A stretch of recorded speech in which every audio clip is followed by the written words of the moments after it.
want them to love me. Yahtzee! I'm going to address some of my Star Wars comments at the end of this video. Oh, golly gee shucks. What makes you think I would give two fucks about that? Last week on streaming, two superpowered individuals that audiences love came to blows, and it was a long time coming. Oi.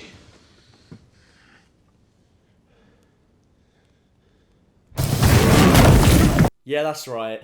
Billy Butcher versus Homelander, and oh, what a fight it was.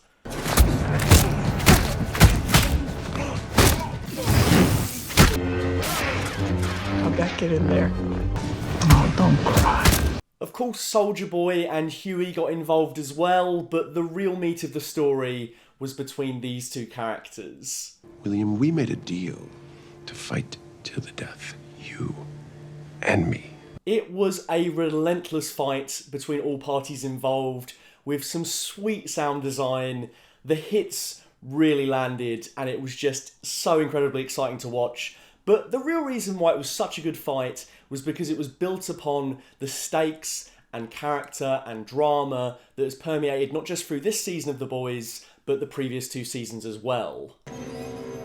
What have you done? Scorched earth.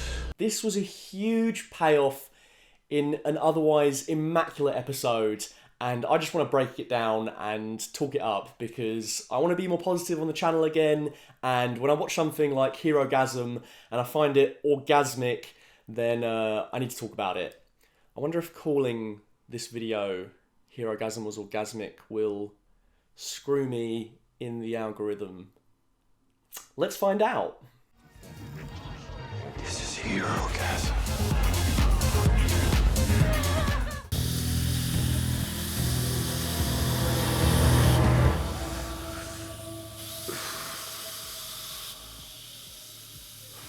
Hello, Fresh. Hello? Fresh?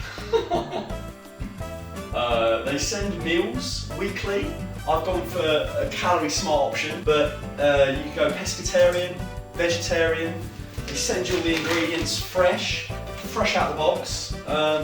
There's also a promo for Lightyear in cinemas June 17th. So we're going to cook the Greek-inspired lamb ragu Jackie P. I'm not sure what the Jackie P means. Highly sustainable. But yeah, it should take about 35 minutes, and it's under 650 calories, and includes such delicious ingredients as potatoes. Effortless to cook. Halve the potatoes lengthways and pop them onto a baking tray, drizzle with oil and season with salt and pepper. How hard can it be? Delicious.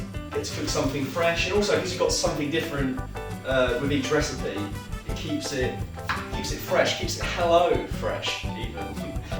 Oh yeah. This sort of thing is my bag, baby. HelloFresh has over 29 different recipes to choose from, 30 to be exact. Amazingly, nearly all of the packaging is recyclable. This sort of Greek salad cheese is my bag, baby. Use code FULLFAT16 at hellofresh.com to get 16 free meals and 3 extra gifts. Ooh. The Billy Butcher / Soldier Boy / Hughie versus Homelander fight was full of a ton of sweet moments. I particularly loved when Butcher and Homelander had the laser eye off.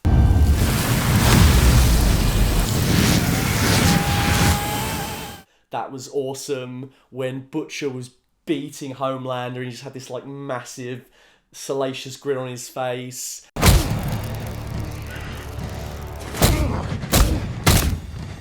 Watching Soldier Boy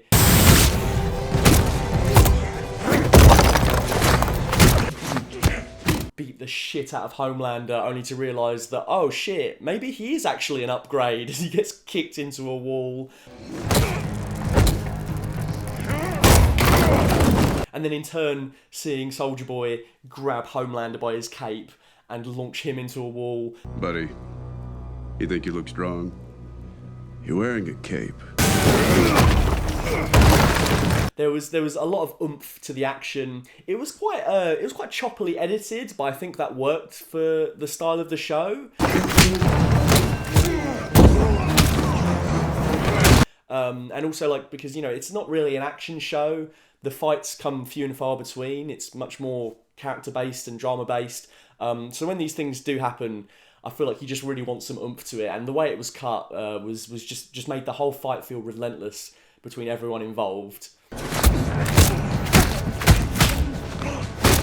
And it was also just so entertaining to see Homelander so knocked through a loop. Not only did he not expect to find Billy Butcher with Soldier Boy, not only did he not expect Soldier Boy to give him a run for his money, but then he did not in turn expect Billy Butcher to laser him and take him on in a fist fight. And then the look he gives when he sees that also Hughie has powers is just fantastic. He's like that meme of the guy with the question mark. Fantastic. It was just really entertaining, and it was so awesome because in just 6 episodes, it's delivered so much more than that other show. And, you know, if this was the finale to this season, it would be a bit open-ended and some of the threads would be left a bit unsatisfying, like Queen Maeve's, for example, and Kimiko's. But I would not be walking away from this season going, well, that sucked. I'd be chomping at the bit for season 4. But what's amazing is that we have 2 more episodes left. And I personally can't wait. You know, every Friday is a blessing at the moment. I gotta be honest, one of the things that I hate the most about the far inferior Boys comic is the fact that the boys take Compound V and have super strength and are able to take on Supes with their fists. Because to me, I felt like the whole joy of this concept is seeing normal people who can't go toe-to-toe with Supes finding inventive ways to either evade them or destroy them.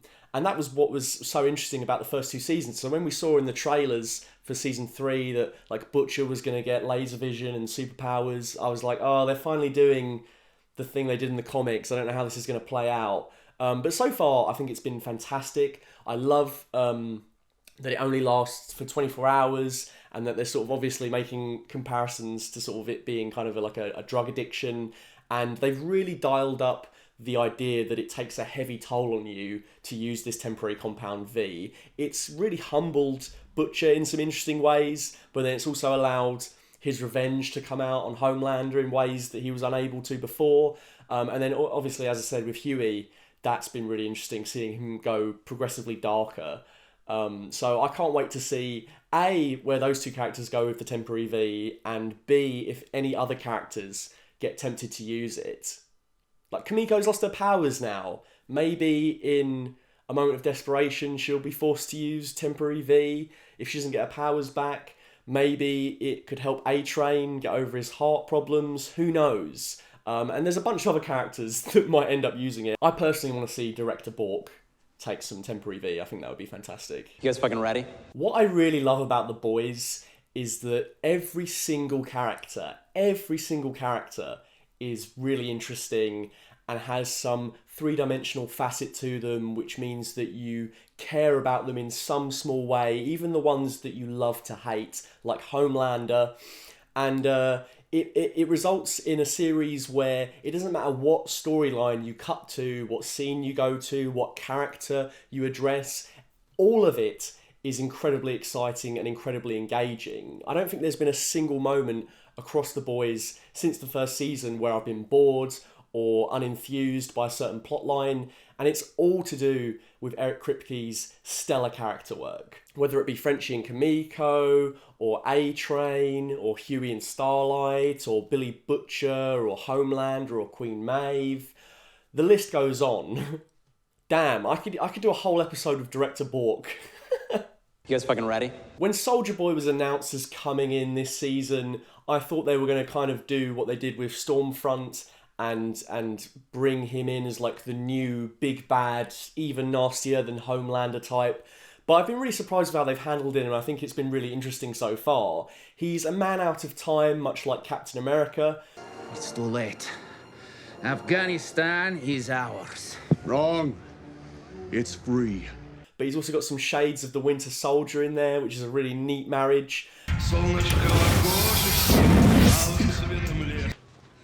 What happened? And he's kind of like what a real man out of time would be. He's so far behind the curb. He's got a load of values from decades past which are now hilariously out of step with our times.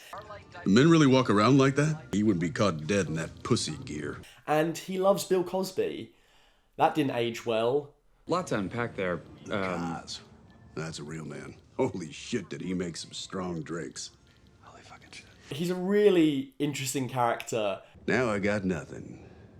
It was really great seeing him meet Homelander, a character who has always looked up to Soldier Boy and seeing him as his hero and someone that he respected, only for Soldier Boy to shit all over him and tell him that he looked weak and pathetic. You were my hero growing up. I watched all your movies hundreds of times. You're just a cheap fucking knockoff. Oh, no. I gotta be honest, I thought Homelander across the first 3 seasons was just the strongest one there is. I didn't think he'd be able to throw hands. I actually was waiting for the moment that him and Billy Butcher would fight, and I thought that what was going to happen was he was going to get his ass handed to him. But it turns out no, he can fight. Not only can he fight, he can take on Soldier Boy, Billy Butcher, and Hughie at the same time.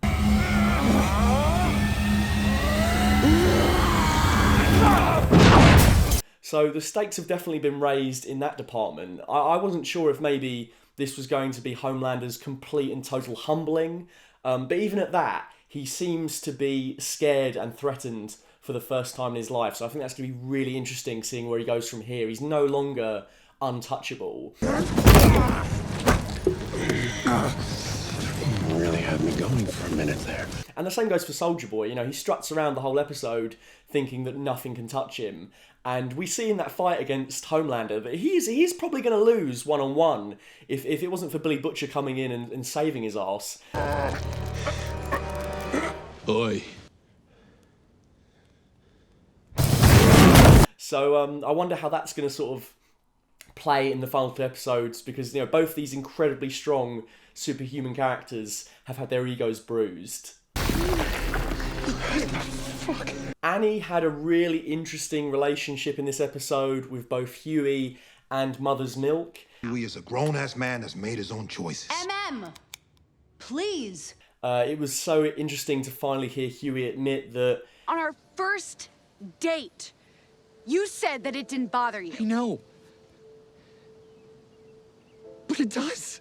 yeah, you know, saying that he doesn't care about the fact that she's way stronger than him was kind of a line that he said to her to get her into bed in the first season, because now the truth is all coming out. Jesus Christ, all I want is to save you. Love won't save you, Padme.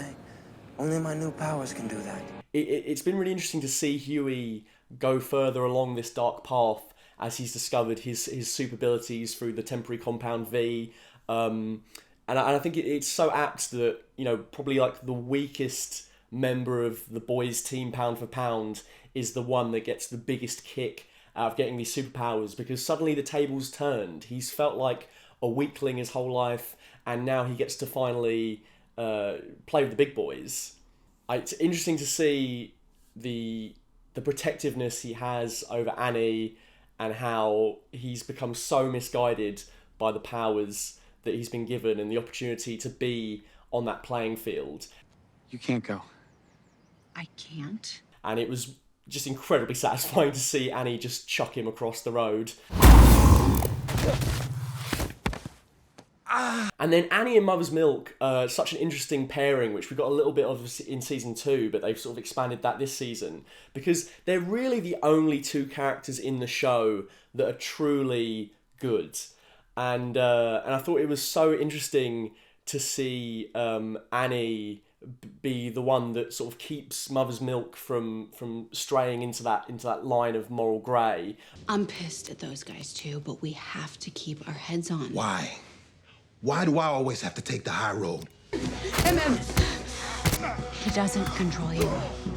But of course, at the same time, Mother's Milk it's completely justified in the feelings that he's feeling, and Soldier Boy, we learned, killed his grandfather, and which is something that he feels responsible for. So coming face to face with him is a big deal, and he's completely justified in wanting to fight him and end him.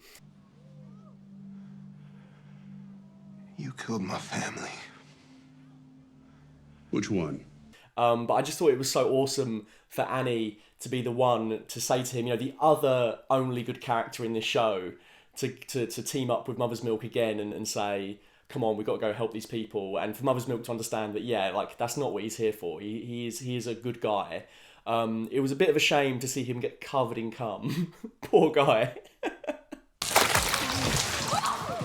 Ironically, watching him stand up to Dark Captain America and raise his fists, even though he knows that there is no way he can beat him and that he is just raising his hands on principle, is probably the most Captain America thing that's been in the whole show. And certainly more Captain America than Soldier Boy. And he is right. Billy Butcher is a hypocrite. He wants Homelander so badly that he's willing to stand in Mother's Milk's way and stop him from taking on Soldier Boy. But then at the same time, it's because he knows that Soldier Boy would kill him and he doesn't want his friend to get hurt. So that was really interesting. And again, we're set up so well for these final 2 episodes of Season 3 because I want to know what's going to happen when Mother's Milk inevitably comes face to face with Soldier Boy again.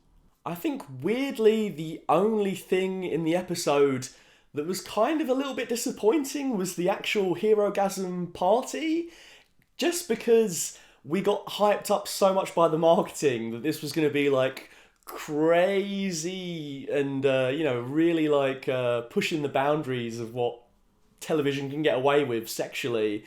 But it was pretty tame, to be honest. I've seen far more graphic sex scenes in film and TV, and I wonder if that was kind of a bait and switch to sort of lead us off the trail of the big fight at the end of the episode, which was a pretty clever move, I must say. I can't say I'm disappointed that the orgy didn't go harder. It's just a little bit weird that they spent so much time hyping it up and even had a little pre-credits warning for it. It was pretty tame. It was pretty tame, other than the aforementioned moment where Mother's Milk got covered in cum.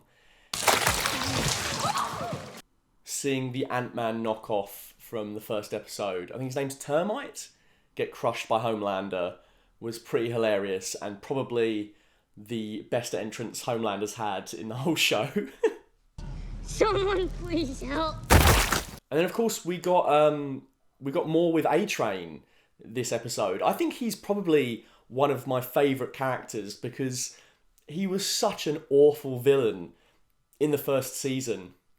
And then he kind of got his humbling across Season 2. And now we've come to a point in Season 3 where his brother's been paralysed by Blue Hawk and he wants justice, only for him to sort of realise within himself that he is incredibly selfish and he only wants justice for him, and that he's a hypocrite because he's done exactly what Blue Hawk's done to other people, like to Hughie and his old girlfriend. So it was such a huge moment for him to actually realise that within himself, and when Hughie wants an apology, he actually gives it to him. I'm fucking sorry, Hughie. And I love the way he sort of pumps his shoulders up and takes his glasses off, because this is so hard for him to do. He's never had to eat his ego like this and tell the truth. And it's a genuine apology. It's one of the biggest surprises of the whole episode, followed by the next biggest surprise of the whole episode, in which Hughie, as I said, going on that dark path, reveals that he didn't really ever want an apology. He wanted to get even. He wanted revenge. And in spite of A-Train giving him that apology, which really meant something, which maybe if he'd have said in any of the previous 2 seasons, Hughie would have accepted, now that Hughie's got the power to hurt him, he decides, no, that apology isn't good enough. I'm going to hit you anyway. And if Annie hadn't have gotten involved, who knows what might have happened. Fuck did you do that? I'll show you again! And then the crescendo to all of that, A-Train gets to finally deliver some true superhero justice for the first time in probably the whole show. They're gonna get away. Not this time. When he batters Blue Hawk, and it is an epic beating. And of course, this is the first time we've seen him use his powers the whole season. We know that it's been taking a massive toll on his heart, and as soon as he does one speed run, he has a heart attack again. So, you know, I did think initially when that was happening, maybe, oh shit, maybe he's going to die in this episode. But the fact we didn't see him afterwards, and all the other stuff went down, makes me think that he's not dead yet.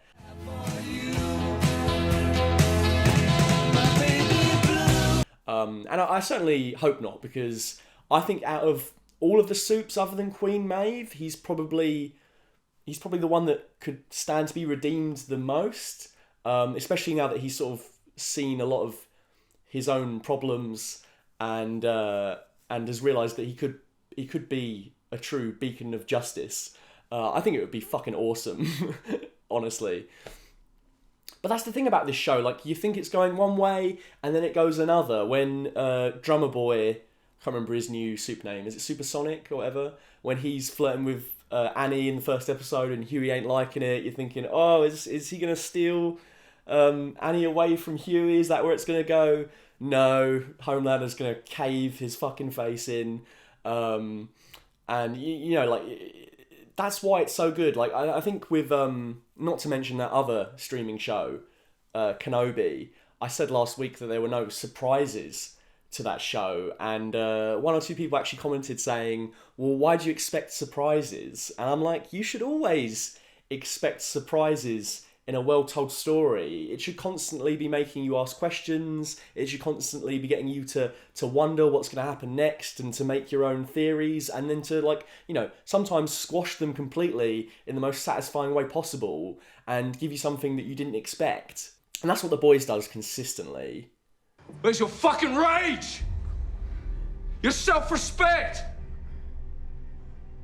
Every single episode, so many revelations come out, so many things happen, there's so many dramatic stakes raised, and it always feels like it's building towards something. Each season feels like it's got a really concerted structure to it. I think The Boys is really showing what TV shows on streaming can really do, in terms of not only the writing and the characters, but the way that it's shot. I think this season's been a real step up in terms of the cinematography and the lighting, and also just sort of gauging your interest week to week. There's so many questions that you want answered in between every episode, and the hype is really exciting, and it's just overall just a really good time. And personally, you know, I think it's made TikTok a better place, because every other TikTok I see is Soulja Boy's rendition of the Blondie song Rapture, and I'm here for it. I could just keep playing it over and over again in my head. In fact, it has been playing over and over again in my head for a good week now. Soldier Boy! Fab Five Freddy told me everybody's fly. DJ spinning, I said my. So yeah, that's The Boys, Herogasm. It was Herogasmic, and I just had a great time, and I want to keep talking about positive things on the channel and things that I really love, so that was an example of that. And I hope you enjoyed me talking about it for a little bit. Just to quickly wrap up and touch on Star Wars, obviously last week I said that Star Wars is dead to me. And, you know, I was actually quite surprised, like, quite a lot of you said you were, like, in full agreement, or, you know, you agreed with a lot of the points that I brought up, and you similarly felt fed up, and you couldn't understand why the internet was ablaze with praise for this streaming show, Obi-Wan Kenobi. But then some of you, I thought, were a little petty, a little childish, and sort of, you know, would say things like, well, I'm going to unsubscribe. To which I say to that, you know, if you want to unsubscribe because my opinion differs to yours on certain things, then that's absolutely fine. But I think there's definitely a problem with fandom at the moment in that it feels like people just treat these shows like they're a sports team to support, and you're either in or you're out. Because, you know, like you know, when you're praising the Disney Star Wars, everyone's on your side, and then as soon as you say, oh, I'm not sure if I enjoyed that, some of the ways people frame their comments is just so vitriolic and so hateful and personal as well, and I really don't appreciate that. I think that's I think it's sad, and I think the fan base could do better. You know, like me saying Star Wars is dead to me is the important part, really doesn't affect your enjoyment of the show, or whether you want to keep watching or rewatch Obi-Wan Kenobi, or whether you got a kick out of it. Like, if you enjoyed that show, or you enjoyed the Book of Boba Fett, or even The Rise of Skywalker, which I would say The Book of Boba Fett and Rise of Skywalker are like the low points of Disney Star Wars. By the way, I didn't think Obi-Wan Kenobi was god-awful. I just thought it was incredibly mediocre, and after a string of defeats with previous Disney Star Wars, that was just my time to hang up the cape. That was just my time to sort of give up and say it's dead to me and step away from it for a while, for as long as it's bad. Which brings me to another point. I got a lot of nasty comments saying things like, well, I hope you don't cover Star Wars ever again, and like, you know, sort of like holding me to account on that point of like, don't ever do any more Star Wars videos again, and you know, you'll come running back when there's something good, And to that I'm like, well, yeah, I don't want to not watch Star Wars for some sort of petty reason, or because like I'm not part of the team, which also brings me back to the idea that it is like supporting a sports team. For some of these people, because, you know, it's just about whether I enjoy the art that is being presented, and at the moment I'm really not vibing with it and I'm really not enjoying it, so it is dead to me. But I even said in the original video, if people were actually paying attention rather than rushing to the comments section, that if something comes out that is really good and gets some really strong reviews, then I will come back and watch it. But commenting things like, well, you're obviously going to be there for Andor in August, I'm just like, I'm really not.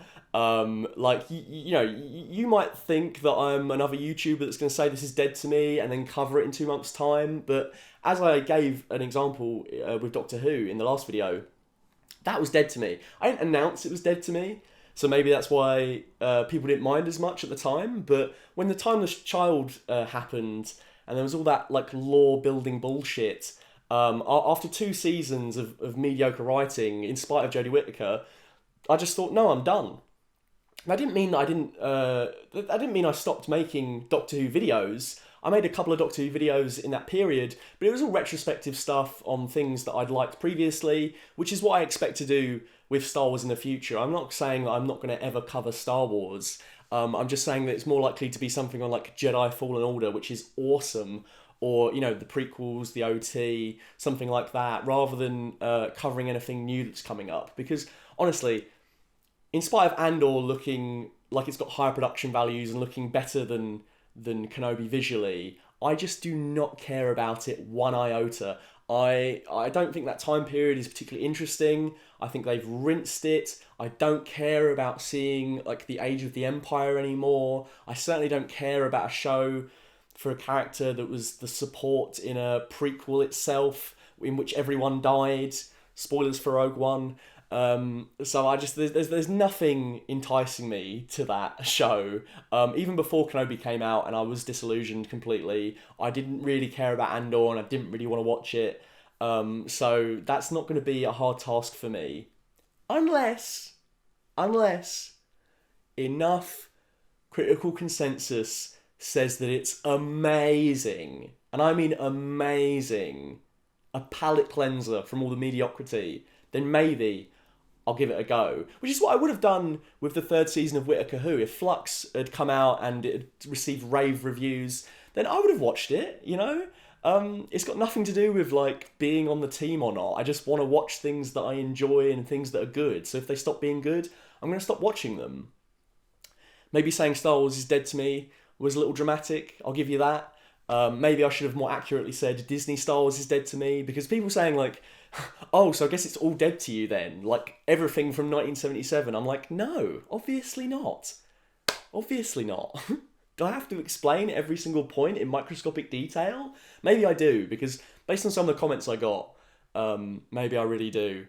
But who cares? I'm not going to cover it for a bit, at least the stuff that's coming up, until they really deliver, and that's that really. And if you have a problem with that, like, no one's forcing you to watch, no one's forcing you to subscribe. You don't have to comment that you're going to unsubscribe to try and get my attention. I think it's really sad and really juvenile. And in fact, all the people that said things like I was being toxic or juvenile are ironically the people that I thought in the comments were the most toxic and juvenile and hate spewing. And some of these people just were so angry at the fact that I said that it was dead to me and I didn't like it. And, it's a TV show. There's much bigger things happening in the world that deserve your attention, that does not involve streaming TV. And I think people should really get some perspective on those kinds of things and stop getting so het up over media. It's art. It's meant to be criticised. It's meant to be enjoyed. It's meant to be dissected. And I'm just really honestly very fed up of people taking such offence to simply not liking a piece of media. It's a 50-50 no matter what you watch. You're either going to like it or dislike it. And there's really not much more to it than that. So yeah, that's enough to talk of Star Wars for a little bit. And yes, I am obviously going to play Jedi Survivor because the first one was awesome and the second one looks awesome. There's no way Jedi Fallen Order's dead to me. And even if you're like, well, that proves it. Disney Star Wars isn't dead to you. Guess what I'm going to do? I'm still going to boot it up, put it in my PS5 when it comes out, play it and have a grand old time, whether you have a problem with it or not.